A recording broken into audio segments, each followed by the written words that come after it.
Australia just deployed 3 million fire ants as living weapons. Their mission? Take down the inland taipan, the most venomous snake on the planet. One bite from this thing carries enough venom to kill 100 grown men. But here's the kicker. The fire ants won. Sort of. And what happened next has scientists losing sleep for entirely different reasons. Because when you unleash millions of tiny armored psychopaths into the wild, nature has a way of writing its own script. And buddy, this one's got plot twists. Let's back up. Australia and deadly animals go together like peanut butter and jelly. Except the jelly is made of venom and the peanut butter wants you dead. You've got box jellyfish that can stop your heart in minutes. Funnel web spiders that'll chase you down like you owe them money. Saltwater crocodiles, the size of sedans. Living in cracked clay and dusty plains, sits the inland taipan, also called the fierce snake. And that name isn't marketing. This thing is basically a liquid nightmare with scales. One bite delivers 110 milligrams of venom. For context, you only need about 10 milligrams to kill a human. That's overkill with a capital O. The venom is a cocktail of neurotoxins, chemotoxins, and myotoxins. In translation, it shuts down your nervous system, destroys your blood cells, and dissolves your muscle tissue, all at once. It's like nature looked at a Swiss Army knife and said, you know what this needs? More murder.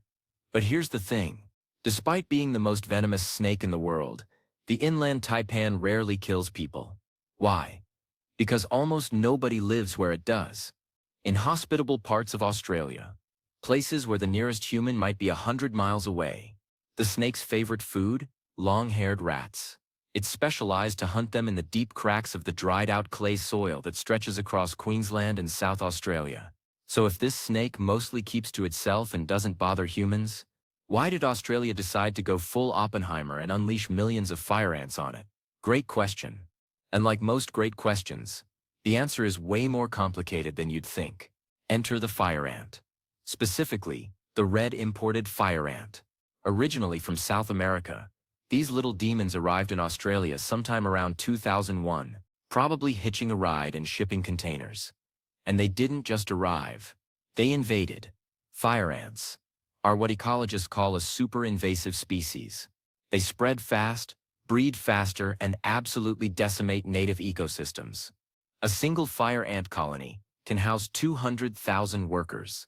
They build massive underground nests that can stretch for acres. And they're aggressive, stupidly aggressive. Step on a mound, and thousands will swarm you in seconds. Their sting feels like touching a hot coal, hence the name. But the real problem isn't the sting. It's what they do to everything else. Fire ants eat seeds, which disrupts plant growth. They eat small reptiles and amphibians. They raid bird nests and devour eggs and hatchlings. In some areas of the southern United States, fire ants have caused local extinctions of ground-nesting birds. Australia looked at this and thought, yeah, we definitely don't want that here. They're nearly impossible to eradicate once they're established. But there are always more. Always. And fire ants are smart. They adapt. They avoid poison. They relocate when threatened. They're basically the cockroaches of the ant world. Except angrier. So here's where things get weird. Australian researchers noticed something. In areas where fire ants had spread, inland taipan populations were dropping. Not slowly. Fast. Like alarmingly fast.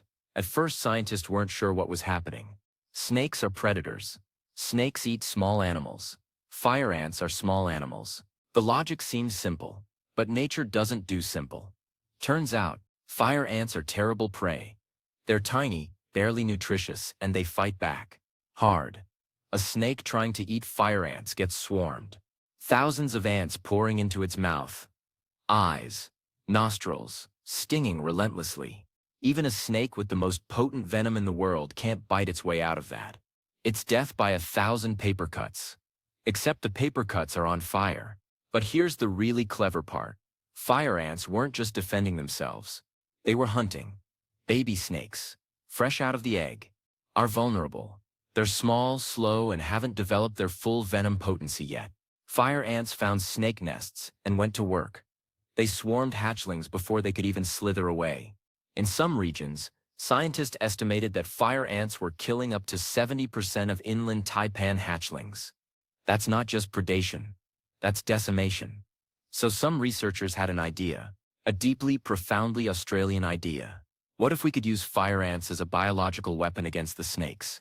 Not to wipe them out completely, but to control populations in areas where human activity was increasing. Places where farms, roads, and small towns were creeping into taipan territory.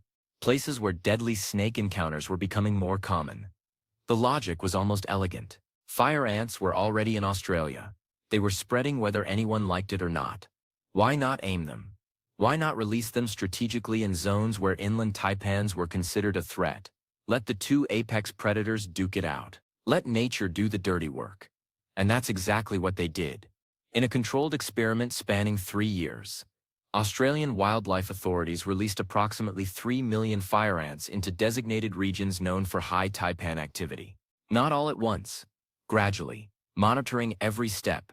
The goal was simple: reduce snake populations near human settlements without resorting to widespread pesticide use or culling, both of which have nasty environmental side effects.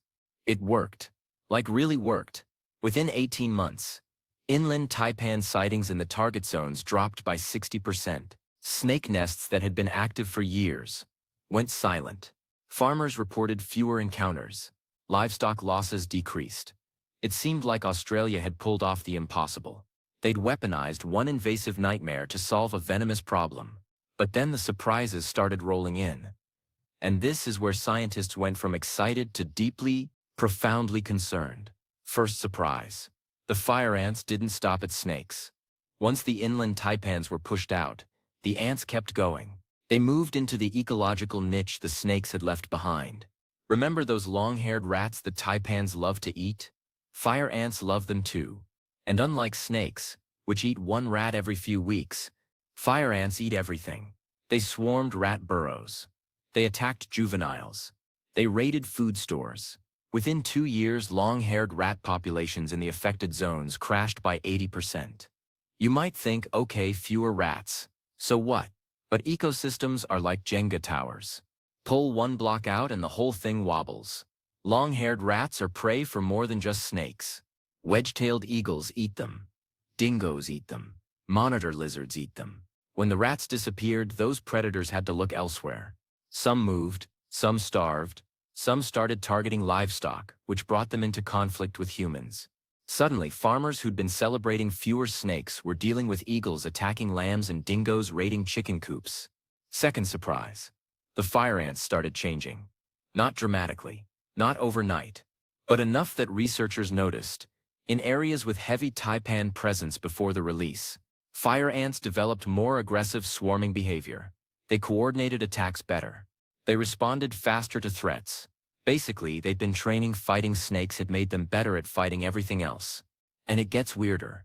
Some colonies near former taipan nests started producing larger soldier ants. Ants with bigger mandibles, thicker exoskeletons, more potent venom. It's like the fire ants looked at their enemy, learned from the experience, and said, yeah, we can do this better. Evolution on fast forward. And now these super soldiers were moving into new territories, outcompeting native ant species that had been there for millions of years. Third surprise. The snakes adapted too.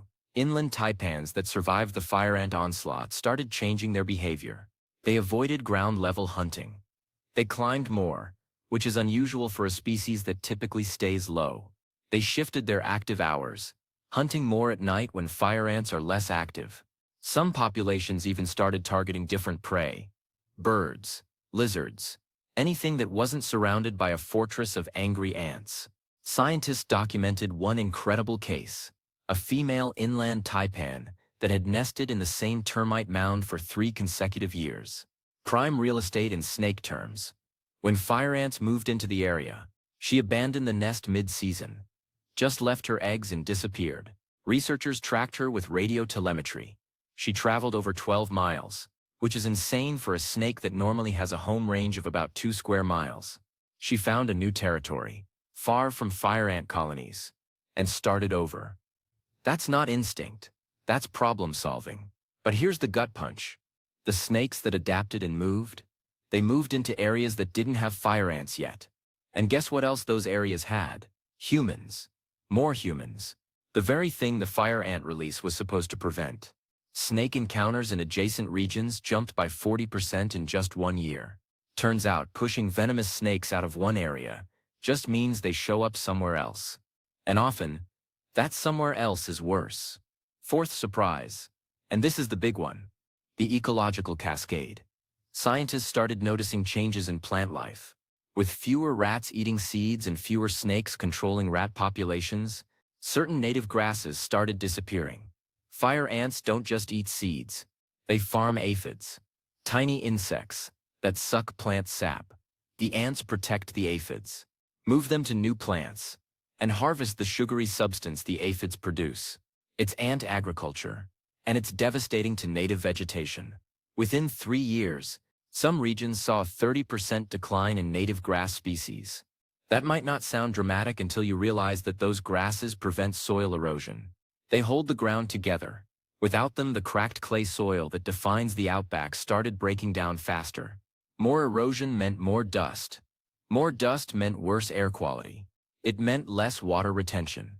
It meant native plants that depend on stable soil started dying off. And those plants? They're food for kangaroos, wallabies, and emus. The cascade kept going. Herbivore populations shifted. Some areas saw kangaroo numbers drop.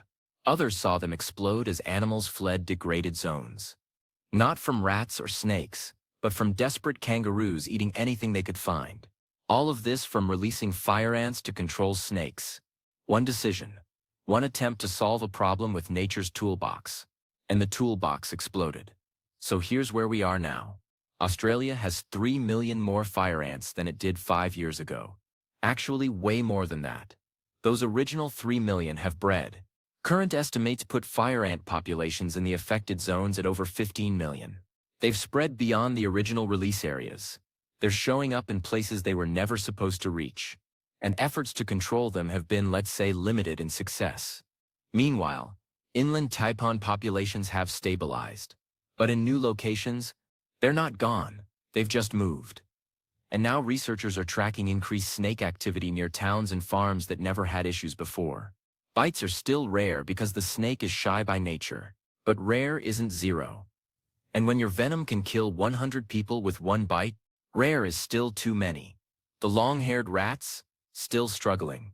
Populations are recovering slowly in areas where fire ants have moved on, but it's a crawl, not a rebound. And the predators that depend on those rats are still suffering. Wedge-tailed eagle populations in some regions have dropped by 25%. Not enough to cause an extinction crisis yet, but enough to raise alarms. Scientists are now calling the whole thing a cautionary tale. A reminder that ecosystems are staggeringly complex. You can't just pull one lever and expect a simple result. Every action has a reaction. Every reaction has 10 more reactions.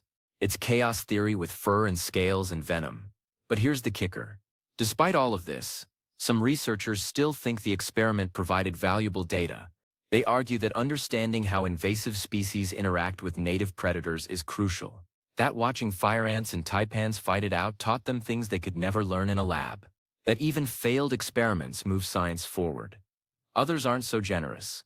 They point to the ecological damage and say this was predictable, that releasing millions of invasive ants was reckless, that the whole thing was a gamble with nature's bank account. And nature doesn't forget. So what now? Australia is stuck managing both fire ants and displaced snakes. They're spending millions on ant control programs. They're tracking snake movements. They're trying to stabilize rat populations and protect native grasses. It's like playing ecological whack-a-mole, except the moles are venomous, and the hammer is made of angry insects. And the inland taipan. Still out there. Still the most venomous snake in the world. Still mostly avoiding humans because that's what it does best. The fire ants didn't kill it off. They just pissed it off and made it relocate. Which, if you think about it, is the most Australian outcome possible. The real lesson here isn't about snakes or ants. It's about hubris. It's about thinking we can control nature when nature has been running this show for billions of years.